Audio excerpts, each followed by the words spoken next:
Ryan Reynolds here from Mint Mobile. With the price of just about everything going up during inflation, we thought we'd bring our prices down.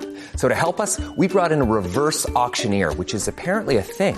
Mint Mobile Unlimited Premium Wireless. How to get 30, 30, bit to get 30, bit to get 20, 20, 20, bit to get 20, 20, bit to get 15, 15, 15, 15, just $15 a month? Sold! Give it a try at mintmobile.com/switch. $45 up front for 3 months plus taxes and fees. Promo rate for new customers for limited time. Unlimited more than 40 gigabytes per month. Slows full terms at mintmobile.com. I define self-care as meeting yourself with compassionate presence in the moment here as it finds you. It's not about like buying more stuff that you probably don't need. It's not about putting more stuff on your to-do list or your calendar. Sustainable self-care is how much can you slow down and meet your real actual needs as they are. You're listening to Make Some Noise podcast, episode number 474 with guest Christy Tending.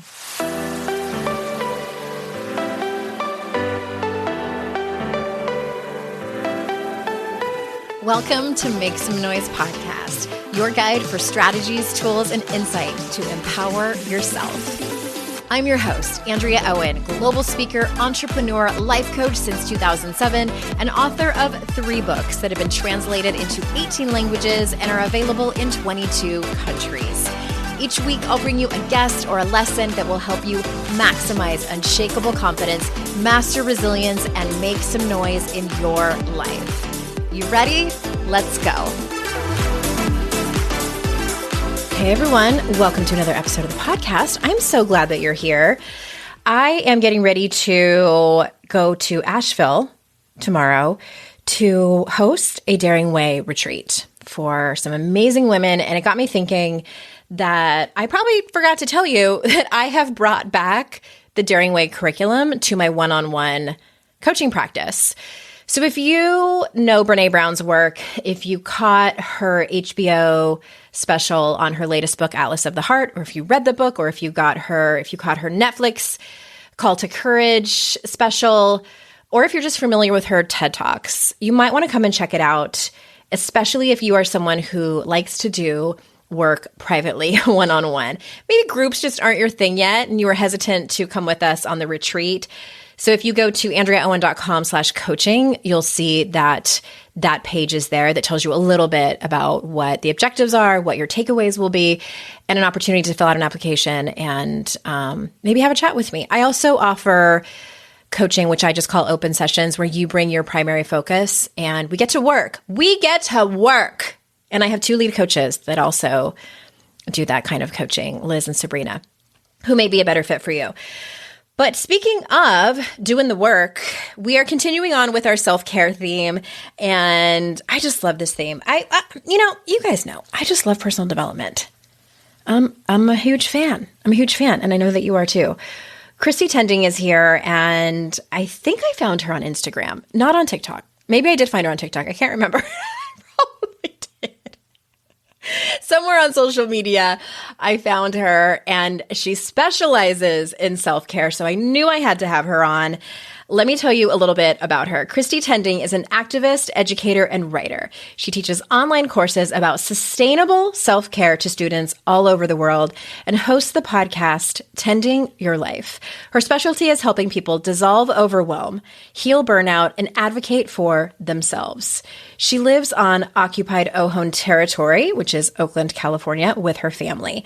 You can learn more about her work at christytending.com. So without further ado, here is Christy.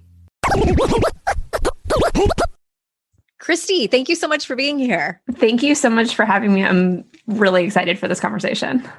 I am too. And I saw your website, and immediately from your homepage, I was like, I have to have this woman on. Yes. 100 times yes.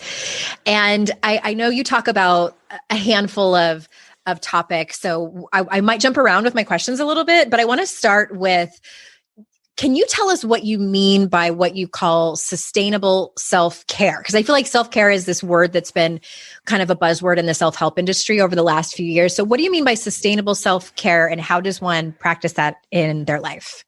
Sure. So I noticed in my own life, so I came to self-care out of I would say probably what could be construed as like a mental health crisis. I was dealing with depression and PTSD, and I'd been an activist for a bunch of years and was really, I was struggling big time. I was also dealing with a lot of chronic pain issues. So I came to kind of my self-care journey, if you want to call it that, really from this kind of crisis point of like, I can't continue to live my life the way I've been living my life. And be okay. So I don't think is very uncommon for women. Like, I think that we can tolerate a lot before we sort of decide like, oh my gosh, I need to help myself. No, we're really good at waiting until the last possible moment to give ourselves that life raft. And so I dove into like yoga and meditation and, doing all of these things for myself, eating a certain way and living a certain way and spending my time in certain ways. And what I realized in my self-care practice was that I was replicating the same kind of overwork, overachieving, almost like hoarding mentality that I'd had in the overwork that had led me to self-care in the first place. And I think so you were adding more things to your to-do list? I was just like adding things to my to-do list. And what I realized was I needed to be subtracting. And so I define self-care as meeting yourself with compassionate presence in the moment here as it finds you. It's not about like buying more stuff that you probably don't need. It's not about putting more stuff on your to-do list or your calendar, which none of us need that in the year of our pandemic. Right. I'm raising my hand over here. Yeah. Yep, me too. It's really about, to me, sustainable self-care is how much can you slow down and meet your real actual needs as they are and not fill it up with more stuff. And I'm really good at like filling up my life with all kinds of projects and to-dos and classes and all of that. And really when I'm practicing self-care, it's about like, how slow can I be? How much can I subtract? How much can I focus on this moment right here and being with myself and my own needs in that moment?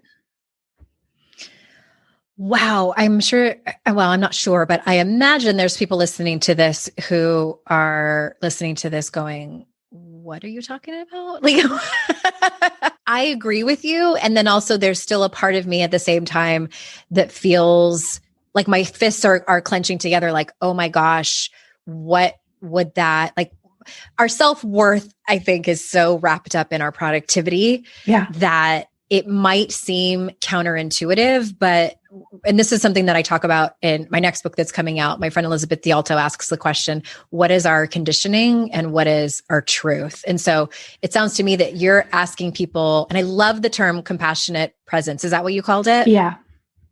That like, that's your truth telling you to pull things back. And actually you've been conditioned to add things on.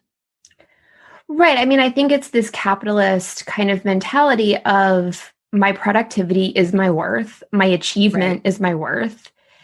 The more stuff I buy, the more successful I am. And really, to me, self-care is about how much can we, as you say, kind of like strip away that conditioning and get back to who am I really? And what do I really need? If I slow down long enough to actually hear my real needs, what are they? Okay. So which brings me to my, I wanted to kind of give it like a second part of this question now that you just said that. And I know that you work with women who on this specific topic. What do you find is the thing that they discover it is that they need? Honestly, most people want the time and the space and the quiet to hear their own voices. I work with a lot of activists like me, not a huge surprise. It's a little bit of a, like, if you build it, they will come kind of a situation. Right. Mm-hmm. And I also work with a lot of caregivers. So a lot of what, we now call kind of frontline workers. I work with a lot of nurses and social workers and teachers. and people whose caring is really kind of their currency in the world. I work with a lot of parents who are caring for their children. I work with a lot of people who are caring for their parents. And really what they want is some kind of time and space to hear their own needs, kind of beyond that conditioning, beyond that narrative that they've been fed that their worth is wrapped up in how much can they care for other people. Mm-hmm. It's discovering that thing that they really want, even if it's really inconvenient for everybody else. And I've been kind of messing around with this idea lately of like, how inconvenient could I be? Like before the wheels really come off this thing. Because I think so many of us, like so many women, are conditioned to be as accommodating and nurturing and convenient for people around us. And the question that I'm really messing around with is like, how much can I interrupt that convenience? Yeah. How much can I get what I want, even if it isn't, on everybody else's, timetable and schedule, and, how much can I not wait until everybody else is taken care of before I meet my own needs? Which can feel radical too. Oh, it is absolutely radical. Yeah. It doesn't just feel radical. It is radical. Like the feeling. Yes. And I love this so much. I've been talking ad nauseum to my audience about my own therapy journey. So I hired a new therapist. I don't remember when it was. It was not that long after COVID hit. And, I think a lot of us were kind of faced with our own shit.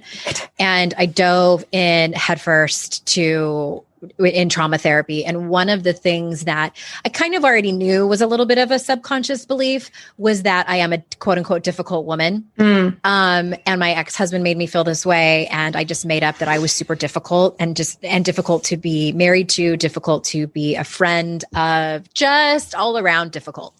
And what I have come to realize, and still like I struggle, if I have to email a contractor or something and say like, hey, I'm not happy with how things are going. Like, I'm like, oh, I don't want her to think that I'm being a diva, like that type of thing. Right. And it's so interesting to dig into this. And when you take like a few giant steps back and look at the big picture, I'm really not like, no. Can I be a pain in the ass sometimes? Sure. We all can. But it's really just about asking to get my needs met. Like that's at the end of the day, in simple terms, that's all it is. It was an absolute stunning shock to me. So I used to talk a lot, kind of jokingly, about how self-care is not all bubble baths and all of that. Mm-hmm. And then after my son was born, what I realized is the thing that feels really good for my body, I have scoliosis, and so I deal with a lot of chronic pain stuff. The thing that feels really good for my body at the end of the day is like a really hot bath. I was like so embarrassed to discover this as the person who'd been preaching against bubble baths for all these years. It was like so humiliating to have to like come out to my audience as like a bubble bath devotee. But what I was most shocked to discover was like, I was able to take a bubble bath, not like once in a blue moon, not once in a while, not once a month, almost every single night. And nobody in my house has died from this yet. Right. It was unbelievable to me. I was like, wait, you're all surviving this? Amazing. What else could I do? And it made me curious, like how far can I push this? What else can I get away with? Yeah, pretty much. When it's just you taking care of yourself. Okay. Right. I love this conversation.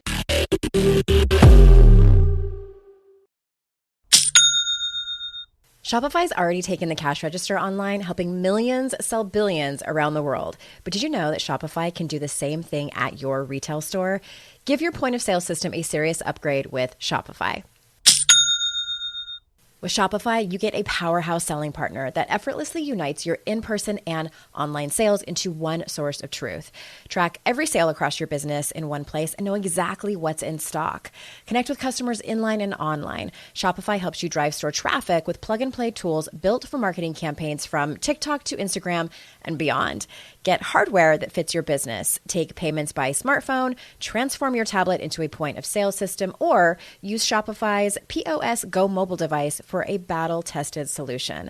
Sign up for a $1 per month trial period at shopify.com/noise, all lowercase. Go to shopify.com/noise to take your retail business to the next level today. Shopify.com/noise. I have definitely been in that place where my paycheck ran out before the next one got here. Life doesn't happen bi-weekly, so why should payday? The money you earn can be in your hands today with Earnin. Earnin is an app that gives you access to your pay as you work, up to $100 per day or up to $750 per pay period. Just download the Earnin app and verify your paycheck. Then access up to $100 a day as you work and leave an optional tip. Any money you access plus tips are automatically repaid from your next paycheck. You can use Earnin to pay for a girls' night out, a last-minute gift for a loved one, or even summer camp for the kids. Make Earnin a part of your financial routine and join Earnin's over 3.5 million customers who say things like, when I think about Earnin, I think about financial stability, security. It gives me a lot of peace of mind. Download Earnin today, spelled EARNIN, in the Google Play or Apple App Store. When you download the Earnin app, type in Noise under podcast when you sign up. It really, really helps the show. Noise under podcast. Subject to your available earnings, location, daily max, and pay period max. See earnin.com/TOS for details. Earnin is a financial technology company, not a bank. Bank products are issued by Evolve Bank and Trust, member FDIC.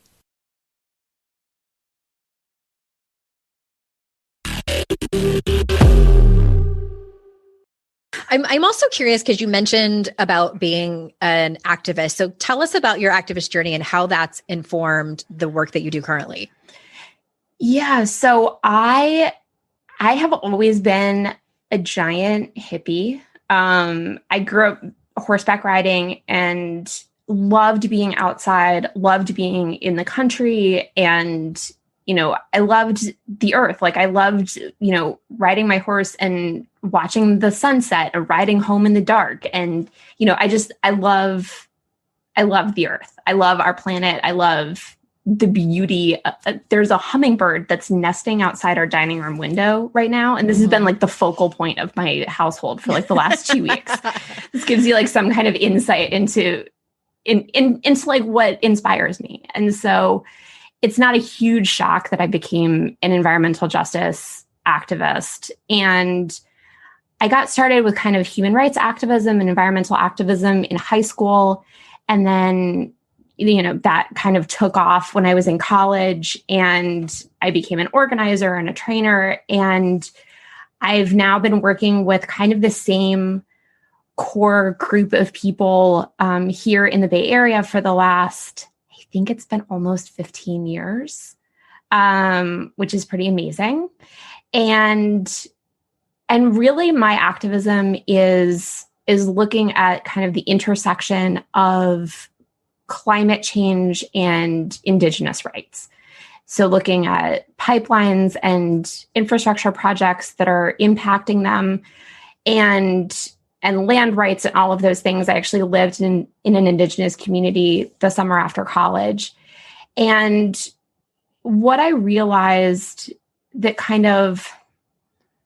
really shaped my activist journey was just how emotionally invested I get in this. It's not just that I like to stir up trouble, which I do. And it's not just that I have this very specific kind of theory of change, which I do, but it's that for me, I have this vision of the future that I feel so passionate about kind of collectively moving us towards that I get really emotionally wrapped up in this. And so it takes a lot of emotional energy for me. And, I think one of the things that I discovered, I read this really amazing book called Trauma Stewardship that talks about burnout and talks about compassion fatigue and secondary trauma and all of these things. And the whole time I'm reading the book, I'm just like, I'm checking all the boxes. Yeah. As somebody who, you know, is not just there to win or to be right, but really wants to create this vision for the future. And, you know, one of my mentors is a woman named Adrienne Marie Brown, and she talks a lot about kind of the power of visionary imagination to kind of bring people along an activist path. And I have that like really in spades, like the things that I want in this world, I can almost taste them because I'm so excited by the possibility of living in a world where people are free, living in a world where, you know, we're not facing climate disaster after climate disaster. Yeah. And so I do have to be really kind of cautious with my energy. Now I still love taking risks, even as a parent. I'm all about taking risks for the future that you want, but I also have to be kind of cautious about my energy of what am I kind of splashing out there and who am I doing it with, and making sure that I'm balancing that with a lot of care and rest and nourishment and resourcing myself. Yes. I love, and I thank you for talking about your activism and being so transparent about what it looks like for you from the inside.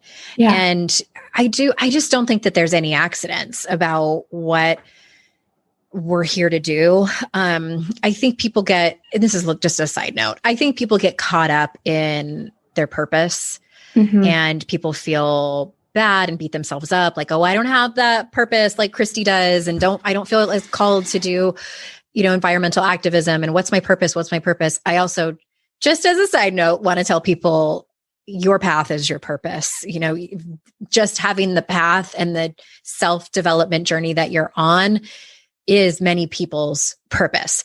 That being said, I love that you talked about how important self-care is in this work, and compassion fatigue very much is a thing, whether you are in a helping profession or not.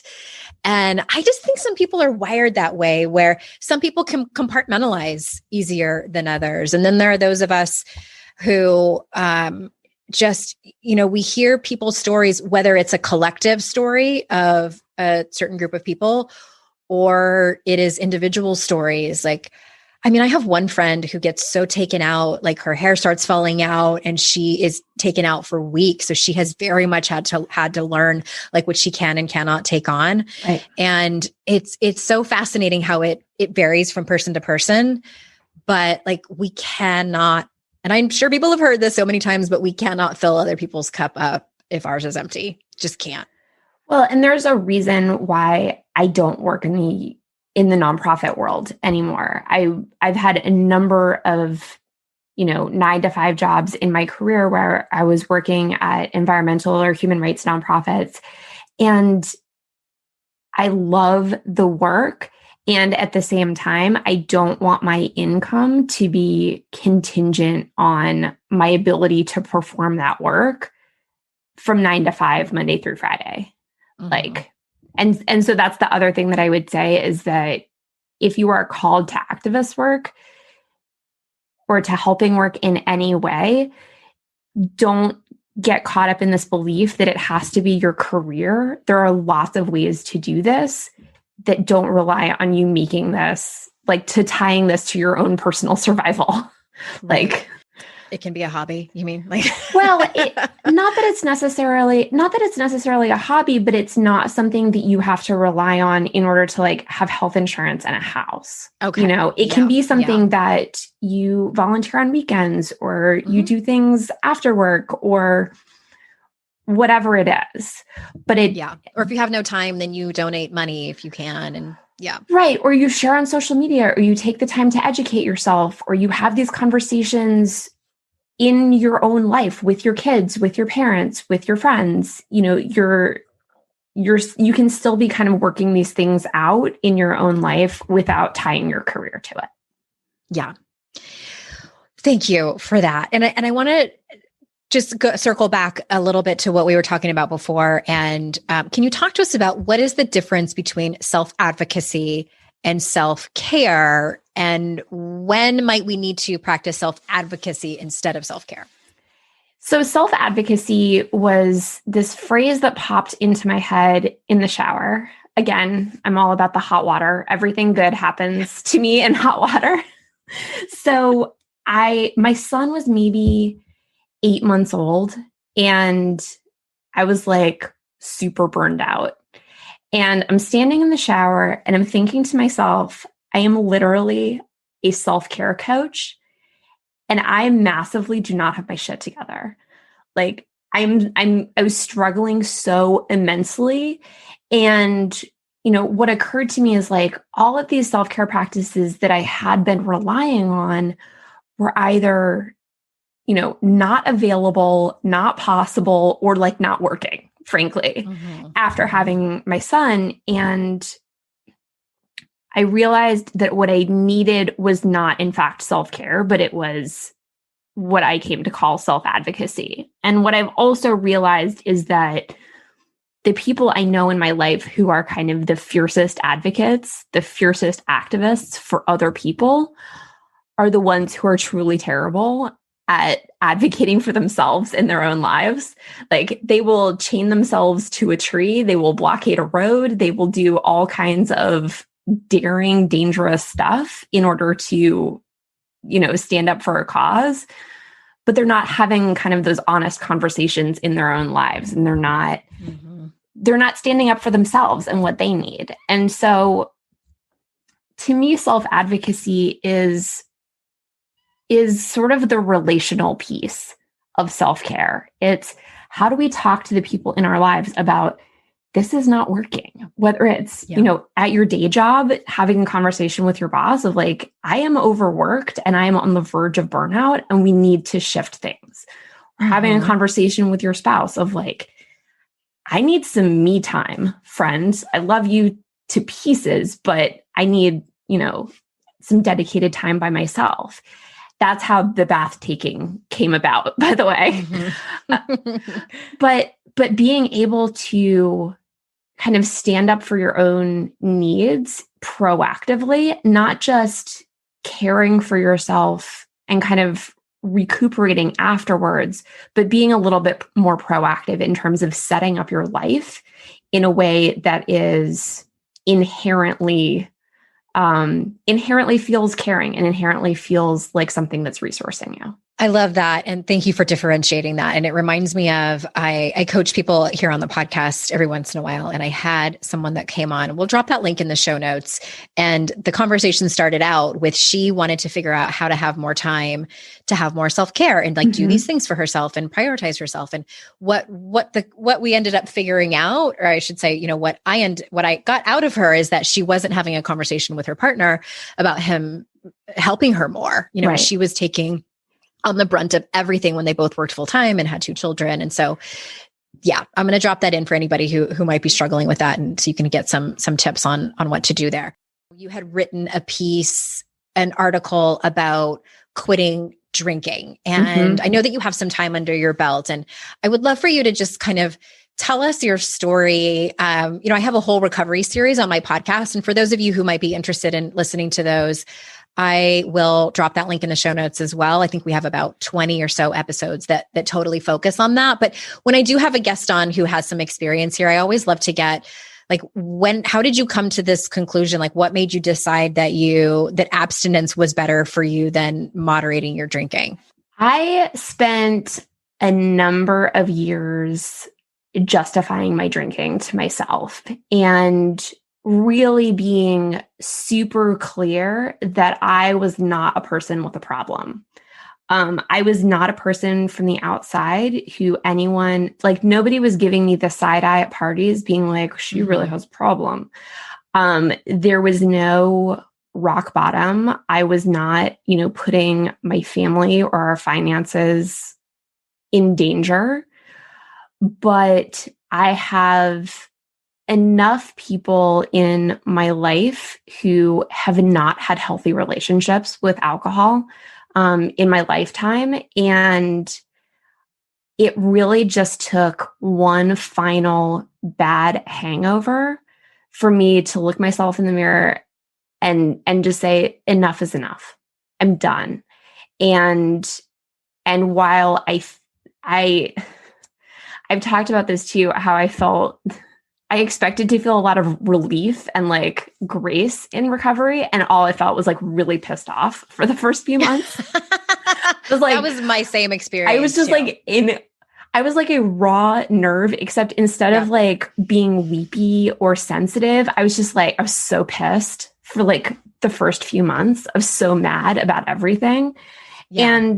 And really what I came to was like, I did not ask for this problem. I did not invite this. It felt in some ways like this got just like heaped in my lap. And even if it was not of my creation, it is absolutely my work to clean this up. And like, I did not ask for this, but this shit ends with me. And I decided that really for the sake of my son, the sake of my own mental health and well-being, that I had to stop. That like, that was that. And I really haven't looked back, which is not to say that it's been an easy process for me. It's been a lot of emotional excavation to get to this place of like, yeah, I'm really okay. And this is the decision and this is where it ends. But I think that to me, the most interesting kind of piece of my story is that there was no rock bottom. There was no, like, I did not leave a trail of devastation and destruction in my wake. It was just like, I'm done hurting myself. Yeah. I'm done being in pain. Yeah. And I know from experience that story actually is becoming more and more common. Yeah. And that was my story too. Wasn't getting the side eye either. Like maybe my mom said that she, it was Christmas Day and I was like starting to drink at like noon, but then she was like, well, it's Christmas Day. Like there was a couple of instances where like my mom or like a friend or my husband might've been like, you're having another glass of wine, but there wasn't like, I had no DUIs. I hadn't ruined any relationships. Right. Yeah. Finances were fine. And it just, for me, I don't know if you felt this way too. I had done enough research because a lot of us, are typing into Google, do I have a problem with alcohol? Like, right. Wanting the answer. And Google's like, no, you're all good. Yeah, it's fine. Continue as you are. The quizzes, some of the quizzes ask you if you have physical withdrawal symptoms, if you don't drink for a couple of days. And I didn't have that either. So it was very confusing because I answered like, I would get like a D-. I'd get like a 60% and I'm like, ugh. So I'm a D- drunk. Like, I don't know what that means. I don't know what to do with that. So I think the thing for me that sort of pushed me over the edge was that I knew, and I hated this, that I knew this, I knew that I wouldn't get better. Yeah. And that it was progressive, whether or not you think, identify as a quote unquote alcoholic, if you think it's a disease or not, it doesn't matter. Like research shows that if you do really have a problem with your relationship with alcohol, that we try to go back to like being able to moderate, and we just can't. Like my hat is off to anybody that can and doesn't obsess on it and doesn't give it a second thought. I wanted to be that girl and I couldn't. And I had the advantage of seeing my dad get sober when I was 18 and he went through the 12 steps of Alcoholics Anonymous. So I kind of knew where I was headed. Right. No, I didn't kind of, that's a lie. I absolutely knew where I was headed if I kept drinking. And I became more scared of where I would progress to versus what might happen if I tried sobriety.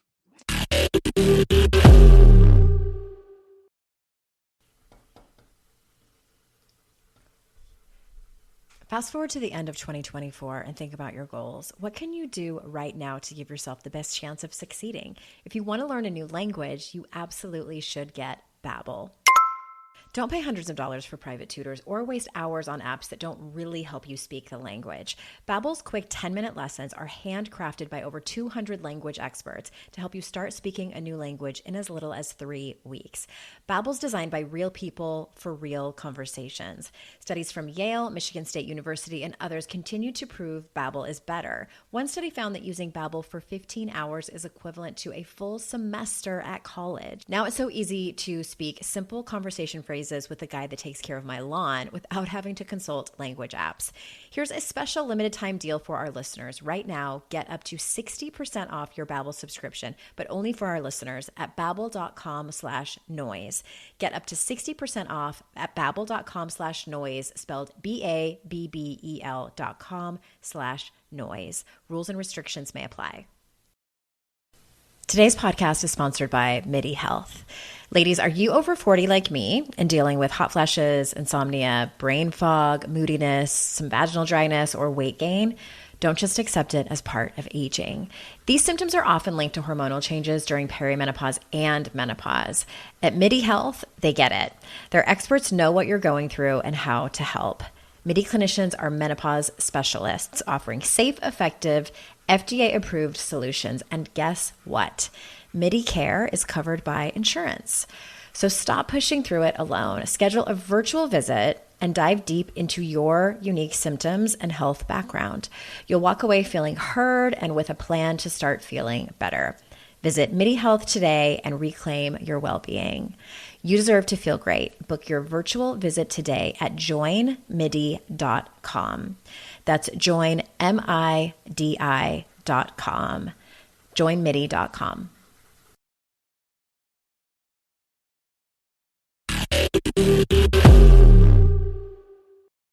Yeah, and what I discovered for myself was that I was spending more and more time and energy and, like brain bandwidth kind of managing it with less and less effective results. 100%. I could have said that exact sentence. It becomes exhausting and not worth it. Yeah. And the fact is, at the end of the day, I did not want to manage my drinking. Yeah, I didn't either. Like, I can't imagine anything more like boring for myself than having to like manage my drinking. I wanted to be drunk. And like, I don't want half a glass of wine at dinner. Like, set the bottle down and like quit treating me like a baby. And I'll just drink it straight from the bottle. Yeah. Like, I wanted the results versus like to taste a really great wine that goes great with fish. Right. Like, I don't care about that. And I will also say that, like, well, two things. First of all, when I told him that I was quitting, my husband looked at me without blinking and was like, "Great, I'll do it with you." And also has not had a drink in 2 years. Wow. That's some support. And I don't know that I would have made it without that. Which is not to say that, like, if your partner doesn't do that, that means something. But for me, it was an incredibly positive thing of having somebody who was like, "Great, I'm in it." And, we now, have cake whenever we have like a big sobriety milestone, we like order ourselves a cake. But I also, not my husband clearly, but there were other people in my life where if I did try to manage it or did try to moderate it, I was actually met with resistance from those people who were like, "Why are you being like this? You're being a prude." And it was very clear, like, I can't be managing this because I'm not getting the support there. Clearly what I need is just to say, like, I am done. And this is no longer a conversation that we're having. Yeah, those are hard. And I want to say something to anybody who's listening because I was similar, that my husband didn't drink by choice. He doesn't have addiction issues that he knows of, but he just, I think he genuinely is one of those people who's allergic to alcohol. Some of the stories he told me of drinking in his early 20s and the physical reactions that he was having, I'm like, oh, that sounds like awful. So he doesn't drink. And I feel the same way. I think like if he would have been a partier and a heavy drinker, I probably wouldn't have gotten sober as quickly as I did. And it might have been much, much harder. So I say that for anyone who's listening who is in a different scenario, who's either thinking about quitting drinking or, questioning your relationship with alcohol, or newly sober and is struggling because you have a partner or a friendship circle who is not being as supportive. I want to assure you that there are resources out there that help. And I also just want to acknowledge the challenge that is. Yeah. We see you. And also there is a very, very large and welcoming community online of people, of women who will 100% support you. Yeah, it was interesting for me kind of coming out with my story and being met with all of these people who were like, me too. And now we like read each other on and it's a whole other level of support. Mm-hmm. And it really is a beautiful thing. Like some of these people I've never met in my whole life, and we are still like cheering each other on for each other's sobriety. And what I will say is like, we were talking about self-advocacy, like me saying that to my husband was probably like my biggest act of self-advocacy ever. It was like, this is the thing I need to do in order for me to like survive. And I think my husband probably also has something like alcohol sensitivity, maybe not allergy, but like alcohol sensitivity thing where like quitting drinking for him was like not a thing. He was like, great. Mm-hmm. Thank you for saving me from this. Given the reason to not have to do it. It's interesting though. I mean, I could talk about this all day, but I also want to say, I don't always love to tie it up with a pretty bow and make people think that it was like the easiest thing I ever did. And I was the same as you. I was extremely angry and I'm like, oh my God, you mean I can't drink? Like I had 2 small children. My kids were toddlers at the time. And I'm like, if there's ever a time that I deserve to drink copious amounts of wine, it's now when I have these toddlers. And I was angry and also very scared, I think, to walk into my feelings without having any kind of buffer or numbing mechanism. And also my social life changed. Like it really did. Like it's amazing. I didn't realize how much our culture is obsessed with alcohol and how many things revolve around alcohol. And I mean, I can't be certain, but I do think there are times where I don't get invited to places because it's like bunco and it revolves around wine and everyone's like, don't invite Andrea. She doesn't drink. And I'm like, I can still play bunco. Like, just please have mineral water there. Even though I don't know how to play, like I'll still there and be entertaining for all of you. Like I still love to socialize. Like I'm an extrovert. So please still invite me. So also everybody listening, please invite me to your parties. I mean, as an introvert, I'm like, I didn't go to your party before and I'm probably not going to it now. I'll invite you anyway, Christy. I appreciate that. Thank you. Decline. Yes, because I know because my husband's an introvert and he's always like, I want to be invited. I just don't want to go. Right. I want the option. I want the option of turning you down.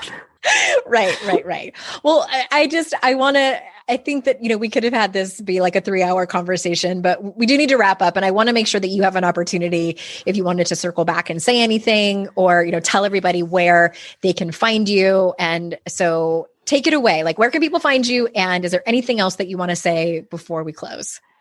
Yeah. So you can find me and all of my writing and my podcast and courses and all sorts of fun free resources over at my website, which is christytending.com. And, I think that I got this really amazing advice about sobriety on retreat right before the pandemic hit. In early 2020, I went on a 4-day yoga and meditation retreat, which is like the smartest planning I've ever done in my life. And I was talking to one of my teachers there about my sobriety, and he really just gave me this beautiful advice that I think doesn't just apply to sobriety, but could apply to really any big change that you're making. He's like, you're trying to do too much. He's like, you're trying to heal your entire past and build this entirely new future for your son. And you're trying to do too much. He's like, just don't drink today. Mm-hmm. And I was like, say what now? He's like, just today and yesterday and tomorrow, just make sure you haven't had a drink. And the rest of it will eventually work its way out, but just focus on that for right now.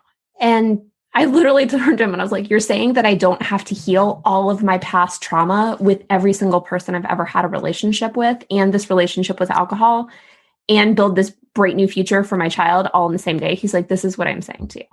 Mm-hmm. Mm-hmm. So I think that to me was, one of the best teachings that I've ever gotten, and really kind of ties us back to this. Just be compassionately present with yourself.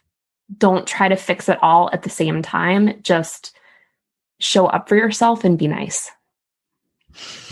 Show up for yourself and be nice. I love that so much, Christy. Thank you so much for being here. And remember, everyone, it's our life's journey to make ourselves better humans and our life's responsibility to make the world a better place. Bye.